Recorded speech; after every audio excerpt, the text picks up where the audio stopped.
कश्मीर के घने जंगल में एक आदमी गहरी नींद में सो रहा था। सुलेमान शाह, जिसे दुनिया हाफिज मूसा के नाम से जानती थी। और तभी एक गोली चलने की आवाज आती है और हाफिज मूसा वहीं ढेर हो जाता है। इस गोली को चलाने वाला कोई आम आदमी नहीं था। ये थे भारतीय सेना के पैरा SF के जबरदस्त कमांडो मेजर विक्रम सिंह। लेकिन कहानी यहीं खत्म नहीं होती, क्योंकि हाफिज मूसा कोई मामूली आदमी नहीं था। वो पाकिस्तान आर्मी के एलीट SSG ग्रुप का एक हाईली ट्रेंड ऑफिसर था। अब सवाल यह है, पाकिस्तान का एक SSG ऑफिसर कश्मीर के घने जंगल में क्या कर रहा था और भारतीय पैरा कमांडोज ने उस पर गोली क्यों चलाई? इस राज से पर्दा उठाता है ऑपरेशन महादेव। अगर आपको सच जानना हो तो पूरी वीडियो जरूर देखिए और बने रहिए हमारे साथ।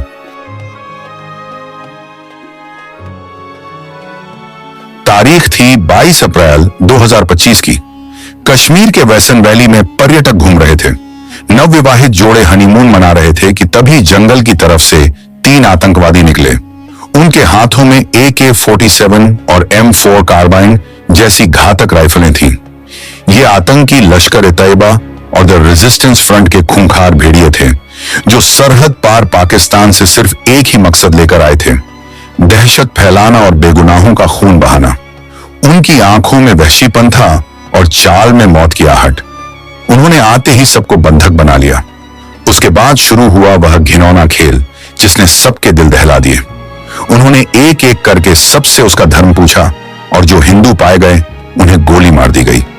कुछ लोगों ने बचने के लिए झूठ बोलने की कोशिश की, लेकिन उन दरिंदों ने उन्हें कलमा पढ़ने को कहा। उन्होंने लोगों के हाथों पर बंधी कलाई और माथे पर लगा टीका देखकर शूट कर दिया। यहां तक कि कुछ लोगों के पैंट उतरवाकर जांच की और जो हिंदू पाए गए उन्हें गोली मार दी गई। अपना मकसद पूरा करने के बाद वे आतंकवादी उसी रास्ते से जंगल में वापस चले गए। जब सिक्योरिटी फोर्सेस वहां पहुंची तो मंजर दिल दहला देने वाला था।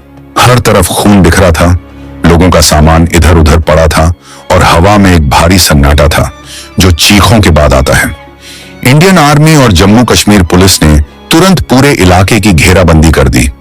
कोऑर्डिनेट सर्च ऑपरेशन शुरू किया गया, लेकिन घना जंगल और मुश्किल रास्तों का फायदा उठाकर आतंकी वहां से निकलने में कामयाब हो चुके थे। दिल्ली में भी हलचल तेज हो गई। साउथ ब्लॉक में हाई लेवल मीटिंग्स का दौर शुरू हो गया। प्रधानमंत्री और गृह मंत्री ने साफ कर दिया था कि इस बार सिर्फ निंदा नहीं होगी, बल्कि कार्रवाई होगी, और वह भी ऐसी कार्रवाई जो दुश्मन की नस्लें याद रखेंगी। इंटेलिजेंस एजेंसियों को काम पर लगा दिया गया। रॉ और IB के अफसर 24 घंटे काम करने लगे ताकि यह पता लगाया जा सके कि इस हमले के पीछे किसका हाथ है और वे चूहे कहां छिपे हैं। शुरुआती जांच में ही साफ हो गया कि इस हमले का मास्टरमाइंड कोई और नहीं, बल्कि लश्कर-ए-तैयबा का कमांडर सुलेमान शाह उर्फ हाशिम मूसा था। हाशिम मूसा कोई साधारण आतंकवादी नहीं था। इंटेलिजेंस रिपोर्ट्स के मुताबिक वह पाकिस्तान आर्मी की एलीट SSG यानी स्पेशल सर्विस ग्रुप का पूर्व कमांडो था। उसे जंगल वॉरफेयर की खास ट्रेनिंग मिली हुई थी। वह जानता था कि जंगल में कैसे छिपना है, सुराग कैसे मिटाने हैं और सेना को कैसे चकमा देना है।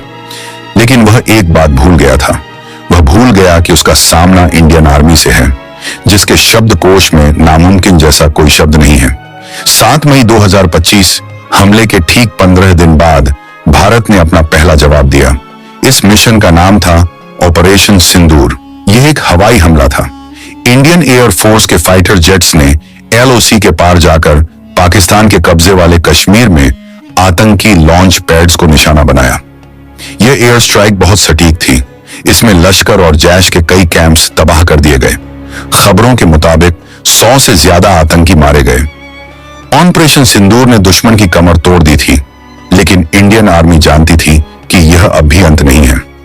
ऑपरेशन सिंदूर एक बड़ी सफलता थी, लेकिन बैसारण हमले के असली गुनहगार, जिन्होंने अपने हाथों से गोलियां चलाई थीं, वे अभी भी जिंदा थे। सुलेमान शाह और उसके 2 साथी अबू हमजा और यासिर अभी भी कश्मीर की धरती पर मौजूद थे। इंटेलिजेंस ब्यूरो और RAW लगातार अपनी कोशिशों में लगे हुए थे। उन्होंने अपना ह्यूमन इंटेलिजेंस नेटवर्क एक्टिवेट कर दिया था। कश्मीर के हर गांव, हर ढाणी में मुखबिरों का जाल बिछा दिया गया था। लेकिन सुलेमान शाह इतना चालाक था कि वह किसी भी स्थानीय कश्मीरी पर भरोसा नहीं कर रहा था। उसे डर था कि कोई मुखबिरी कर देगा। इसलिए उसने आबादी वाले इलाकों से पूरी तरह दूरी बना ली थी। जुलाई का महीना शुरू हो चुका था। कश्मीर में मानसून दस्तक दे चुका था। पहाड़ों पर बारिश हो रही थी और ठंड बढ़ गई थी। ऐसे मौसम में जंगल में खुले आसमान के नीचे रहना बहुत मुश्किल होता है। शायद इसी मजबूरी ने उन्हें गलती करने पर मजबूर कर दिया। इंडियन आर्मी की चिनार कोर, जो कश्मीर में ऑन ऑपरेशंस के लिए जिम्मेदार है, ने अपनी स्ट्रेटेजी बदली। उन्होंने तकनीक के साथ साथ ह्यूमन इंटेलिजेंस पर ज्यादा जोर देना शुरू किया। सेना जानती थी कि जंगल में कोई भी हलचल वहां रहने वाले खानाबदोशों यानी गुज्जर बकरवालों से नहीं छिप सकती। ये चरवाहे अपनी भेड़ों को चराने के लिए गर्मियों में ऊंचाई वाले इलाकों में जाते हैं और जंगल के चप्पे चप्पे से वाकिफ होते हैं। सेना ने इन बकरवालों के साथ संपर्क साधा और उन्हें विश्वास में लिया। उन्हें बताया गया कि ये आतंकी न सिर्फ देश के दुश्मन हैं, बल्कि कश्मीरी आवाम के भी दुश्मन हैं। जुलाई के दूसरे हफ्ते में इंटेलिजेंस को एक बहुत हल्का लेकिन अहम सुराग मिला। एक सैटेलाइट फोन का सिग्नल इंटरसेप्ट किया गया। यह सिग्नल सिर्फ कुछ सेकंड के लिए ऑन हुआ था और फिर बंद हो गया, लेकिन इंडियन आर्मी की सिग्नल कोर के लिए ये कुछ सेकंड ही काफी थे। उन्होंने उस सिग्नल की लोकेशन को ट्रायंगुलेट किया। लोकेशन आ रही थी श्रीनगर के पास हरवन और दारा इलाके के ऊपर, लिडवास के घने जंगलों में। यह वही इलाका था जिसका शक सेना को पहले से था। लिडवास दाचीगाम नेशनल पार्क के अंदर एक बहुत ऊंचाई वाला इलाका है, जो लगभग 3000 मीटर की ऊंचाई पर स्थित है। यहां पहुंचना आसान नहीं है। यहां कोई सड़क नहीं जाती, सिर्फ पगडंडियां हैं जो बारिश में और भी खतरनाक हो जाती हैं। जैसे ही यह लोकेशन ट्रेस हुई, सेना मुख्यालय में हलचल तेज हो गई। नॉर्दर्न कमांड के कमांडर और चिनार कोर के जीओसी ने तुरंत एक ऑपरेशनल प्लान तैयार किया। इस बार गलती की कोई गुंजाइश नहीं थी। अगर आतंकी वहां थे तो उन्हें वहां से जिंदा निकलने का कोई रास्ता नहीं मिलना चाहिए था। इस मिशन के लिए सबसे बेहतरीन जवानों को चुना गया। यह काम था पैरा स्पेशल फोर्सेस का 4 पैरा SF, जिन्हें उनके अदम्य साहस के लिए जाना जाता है। उन्हें इस ऑपरेशन की कमान सौंपी गई। उनके साथ जम्मू कश्मीर पुलिस का स्पेशल ऑपरेशंस ग्रुप यानी SOG और CRPF की वैली QAT यानी क्विक एक्शन टीम भी शामिल थी। यह एक जॉइंट ऑपरेशन था जिसमें हर फोर्स की अपनी भूमिका थी। प्लान यह था कि आतंकियों को चारों तरफ से घेरा जाएगा, लेकिन यह इतना आसान नहीं था। जंगल इतना घना था कि 2 कदम दूर खड़ा इंसान भी दिखाई नहीं देता था।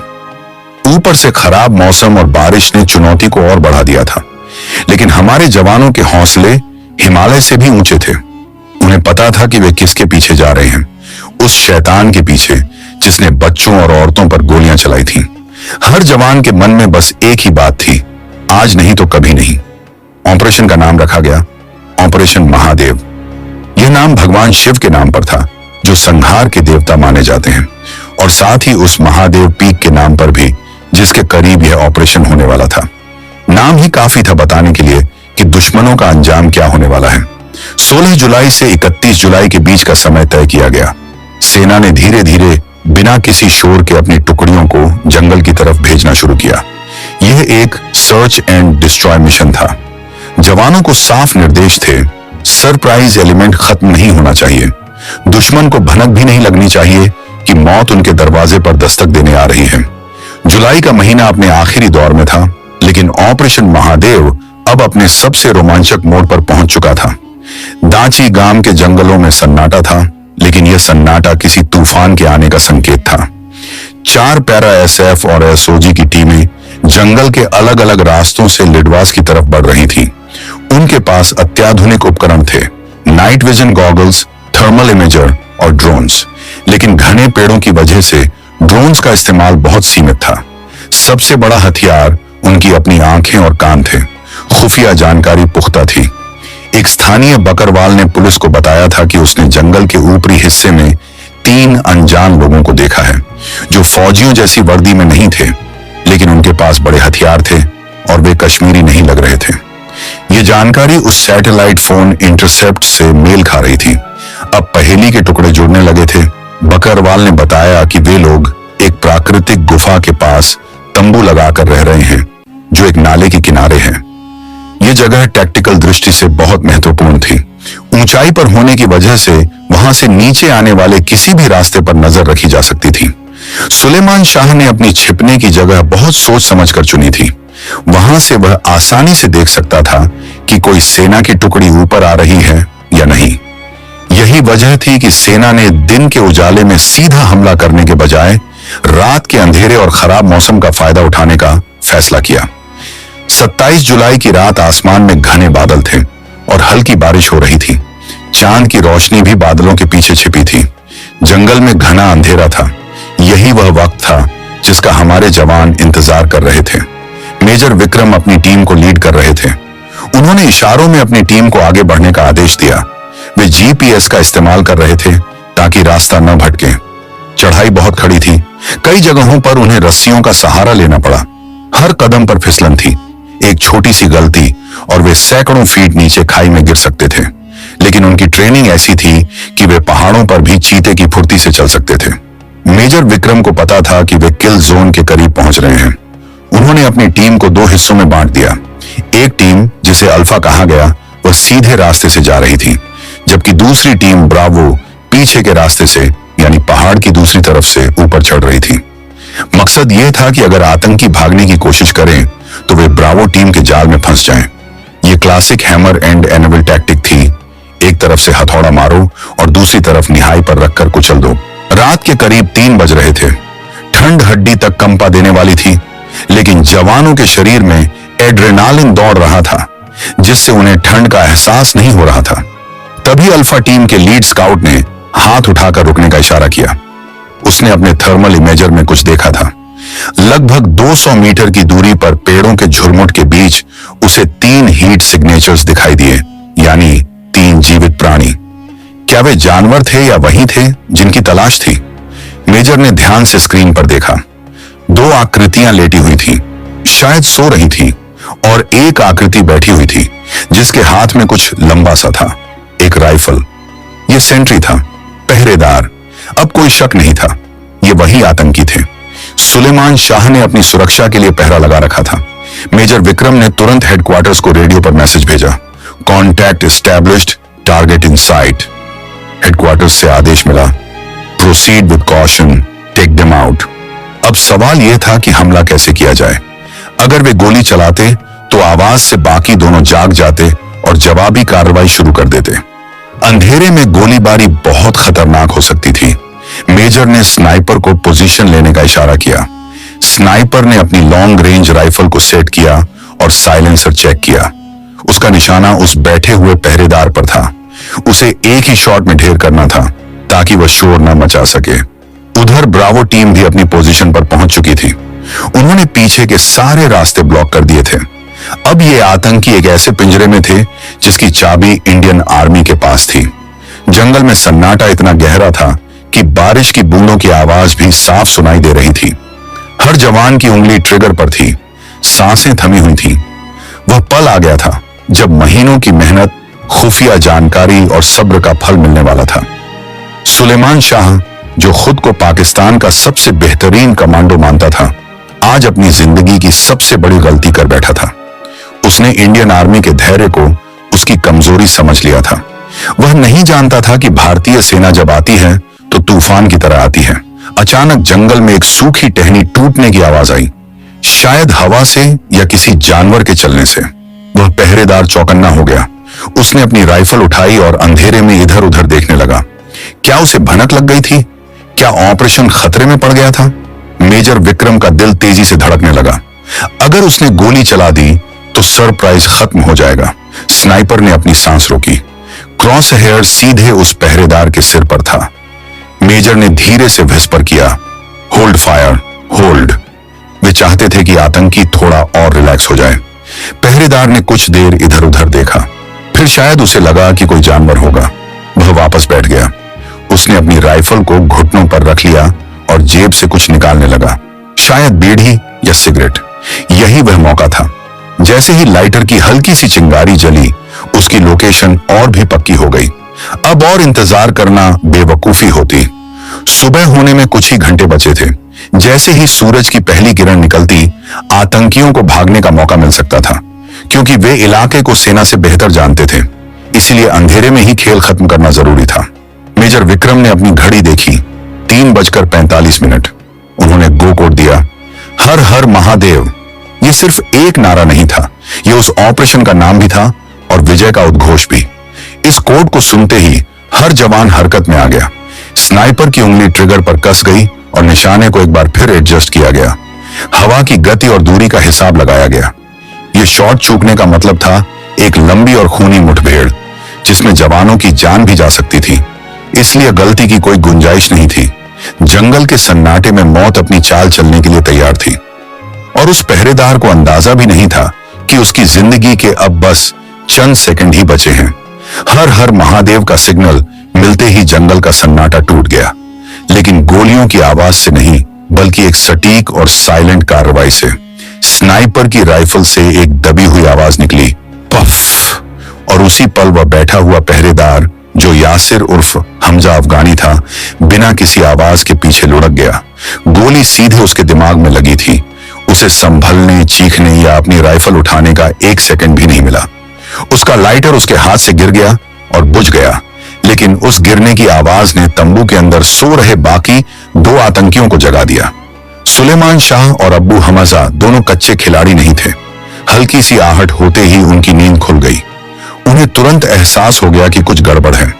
अटैक, अटैक, सुलेमान चिल्लाया और उसने अपनी एम-4 कार्बाइन उठाई। वे दोनों तंबू से बाहर लुढ़कते हुए निकले और आड़ लेने के लिए चट्टानों के पीछे छिप गए। अब सरप्राइज खत्म हो चुका था। अब यह एक सीधा मुकाबला था। फायर फाइट शुरू हो चुकी थी। अल्फा टीम ने उन पर गोलियों की बौछार कर दी। गोलियां पेड़ों के तनों को चीरती हुई निकल रही थीं। अंधेरे में सिर्फ बंदूकों की नाल से निकलती आग की लपटें यानी मजल फ्लैश दिखाई दे रहे थे। सुलेमान शाह चट्टान के पीछे से रुक रुक कर फायर कर रहा था। वह एक मंझा हुआ खिलाड़ी था। वह अंधाधुंध गोलियां नहीं चला रहा था, बल्कि निशाना लेकर फायर कर रहा था। उसकी गोलियां मेजर विक्रम के बहुत करीब से गुजरी। कवर लो, कवर लो, मेजर चिल्लाए। जवान पेड़ों और पत्थरों की आड़ लेकर जवाबी कार्रवाई कर रहे थे। सुलेमान चिल्ला रहा था, अपने साथी को निर्देश दे रहा था। वह पश्तो और उर्दू मिक्स भाषा में गालियां दे रहा था और कह रहा था कि वह जिंदा हाथ नहीं आएगा। वह ग्रेनेड फेंकने की कोशिश कर रहा था। उसने एक ग्रेनेड का पिन निकालकर फेंका। बम, एक जवान चिल्लाया। ग्रेनेड फटने की जोरदार आवाज हुई और मिट्टी पत्थर हवा में उड़ गए। गनीमत रही कि कोई जवान उसकी चपेट में नहीं आया। मुकाबला भीषण होता जा रहा था। आतंकी ऊंचाई पर थे और उन्हें अच्छी आड़ मिली हुई थी, जिसका उन्हें फायदा मिल रहा था। वे ऊपर से नीचे फायर कर रहे थे, जो टैक्टिकली फायदेमंद होता है। लेकिन इंडियन आर्मी की ब्रावो टीम, जो पीछे से ऊपर चढ़ चुकी थी, अब एक्शन में आई। आतंकियों का ध्यान सामने अल्फा टीम पर था। उन्हें अंदाजा ही नहीं था कि उनकी मौत उनके पीछे खड़ी है। ब्रावो टीम ने ऊंचाई से नीचे की ओर फायर खोला। अब आतंकी 2 तरफ से घिर चुके थे। इसे मिलिट्री भाषा में क्रॉस फायर कहते हैं। सुलेमान को समझ आ गया कि वह फंस चुका है। अल्लाहू अकबर, चिल्लाते हुए अब्बू हमजा अपनी पोजीशन से बाहर निकला और अंधाधुंध फायर करते हुए भागने की कोशिश करने लगा। यह एक आत्मघाती कदम था। जैसे ही वह कवर से बाहर आया, उसे 3 तरफ से गोलियां लगी। एसओजी के एक जवान की गोली उसके सीने में लगी और वह वहीं ढेर हो गया। अब बचा था सिर्फ एक मास्टरमाइंड, सुलेमान शाह। वह अकेला था, घिरा हुआ था, लेकिन उसने हार नहीं मानी। वह जानता था कि अगर वह पकड़ा गया तो उसे बहुत राज उगलने पड़ेंगे और फिर फांसी होगी। उसके लिए लड़ते हुए मरना बेहतर था। उसने अपनी पोजीशन बदली और एक बड़ी चट्टान के पीछे जा छिपा। वहां से उसने रुक रुक कर फायर करना जारी रखा। वह सेना को उलझाए रखना चाहता था ताकि शायद उसे कोई मौका मिल जाए, लेकिन 4 पैरा के कमांडोज ने उसे कोई मौका नहीं दिया। उन्होंने ग्रेनेड लॉन्चर का इस्तेमाल करने का फैसला किया। मेजर ने आदेश दिया, UBGL फायर, यानी अंडर बैरल ग्रेनेड लॉन्चर। एक जवान ने अपनी राइफल के नीचे लगे लॉन्चर से ग्रेनेड फायर किया। ग्रेनेड सीधे उस चट्टान के पास जाकर गिरा जहां सुलेमान छिपा था। एक जोरदार धमाका हुआ। धुएं और धूल का गुब्बार उठ गया। फायरिंग कुछ पलों के लिए रुक गई। क्या वह मारा गया या यह कोई चाल थी? जवान अपनी पोजीशन पर डटे रहे। कुछ देर तक कोई हरकत नहीं हुई। तभी धुएं के बीच से गोलियां चलने की आवाज फिर आई। वह अभी भी जिंदा था। हालांकि वह घायल था, लेकिन उसका जुनून अभी खत्म नहीं हुआ था। वह लगातार फायर कर रहा था और फौज को ललकार रहा था। आओ, मुझे पकड़कर दिखाओ, वह चिल्ला रहा था। यह उसकी हताशा थी। वह जानता था कि उसका अंत निकट है। मेजर विक्रम ने समझ लिया कि अब इसे जिंदा पकड़ना नामुमकिन है और इसमें अपने जवानों की जान का जोखिम भी है। सूरज की पहली किरणें आसमान में दिखाई देने लगी थी। धुंधल का छंट रहा था। अब विजिबिलिटी बेहतर हो रही थी। मेजर ने अपनी टीम को फाइनल असॉल्ट यानी अंतिम हमले के लिए तैयार किया। उन्होंने एक तरफ से भारी फायरिंग करवाकर सुलेमान का ध्यान भटकाया, जिसे सप्रेसिंग फायर कहते हैं, और दूसरी तरफ से 2 कमांडोज को रेंगते हुए यानी क्रॉलिंग करते हुए उसके करीब भेजा। यह बहुत जोखिम भरा कदम था। अगर सुलेमान ने उन्हें देख लिया होता तो वह उन्हें आसानी से मार सकता था, लेकिन सप्रेसिंग फायर की वजह से वह अपना सिर ऊपर नहीं उठा पा रहा था। कमांडोज अब सुलेमान से महज 10 मीटर की दूरी पर थे। उन्होंने हैंड ग्रेनेड निकाले, पिन हटाई और कुछ सेकंड हाथ में रोके रखा, जिसे कुकिंग ऑफ कहते हैं, ताकि उसे वापस फेंकने का मौका न मिले, और फिर सुलेमान की पोजीशन पर फेंक दिया। 2 धमाके एक साथ हुए, बूम बूम। इस बार धमाकों के बाद कोई फायरिंग नहीं हुई, सिर्फ कराहने की आवाज आई। धूल का गुब्बार शांत होने का इंतजार किया गया। मेजर विक्रम ने रेडियो पर कहा, सीज फायर, चेक टारगेट, यानी फायरिंग रोको, लक्ष्य की जांच करो। 2 जवान अपनी बंदूकें ताने हुए धीरे धीरे चट्टान की तरफ बढ़े। वहां का नजारा विभत्स था। सुलेमान शाह, जो पहलगाम का कसाई कहलाता था, अब मिट्टी और खून में सना हुआ पड़ा था। उसकी एम 4 कार्बाइन उसके पास पड़ी थी, लेकिन अब उसे उठाने वाला हाथ बेजान हो चुका था। एक जवान ने उसके पास जाकर उसकी नब्ज चेक की। कोई हरकत नहीं। उसकी आंखें खुली थीं, जिनमें अब खौफ जम चुका था। जवान ने थम्स अप किया। Target down. यह शब्द सुनते ही पूरे यूनिट में राहत की सांस ली गई, लेकिन सतर्कता अभी भी कम नहीं की गई थी, क्योंकि जंगलों में अक्सर बूबी ट्रैप्स होते हैं। जवानों ने तुरंत सुलेमान के शरीर की तलाशी ली। कहीं उसने कोई सुसाइड वेस्ट तो नहीं पहन रखा था। सौभाग्य से ऐसा कुछ नहीं था। यह एक क्लीन ऑन ऑपरेशन था, जिसमें दुश्मन को सोचने का भी वक्त नहीं मिला था। Target down. ये 2 शब्द रेडियो सेट पर गूंजे और जंगल में मौजूद हर जवान के चेहरे पर एक संतोष भरी मुस्कान आ गई। लेकिन काम अभी पूरा नहीं हुआ था। पहचान की पुष्टि करना सबसे जरूरी था। क्या यह वाकई सुलेमान शाह ही था? जवानों ने उसके चेहरे को साफ किया और अपने पास मौजूद डॉसियर की फोटो से मिलाया। वही दाढ़ी, वही आंखें और माथे पर वह निशान, ये वही था। सुलेमान शाह उर्फ हाशिम मूसा, पाकिस्तान का पूर्व कमांडो और लश्कर का टॉप कमांडर। उसके पास से जो हथियार मिले वे भी इस बात की गवाही दे रहे थे कि वह कोई मामूली आतंकवादी नहीं था। उसके पास अमेरिकन मेड M4 कार्बाइन थी, जिसमें नाइट विजन स्कोप लगा था। यह हथियार अक्सर पाकिस्तानी आर्मी की स्पेशल फोर्सेस इस्तेमाल करती हैं।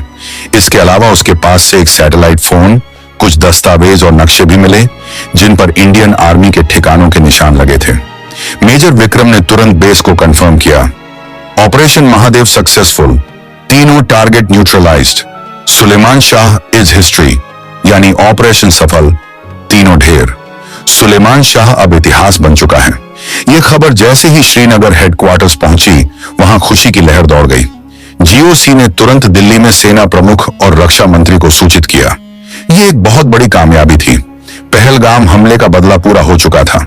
उन 26 बेगुनाहों की आत्मा को अब जाकर शांति मिली होगी। लेकिन जंगल में अभी भी खतरा टला नहीं था।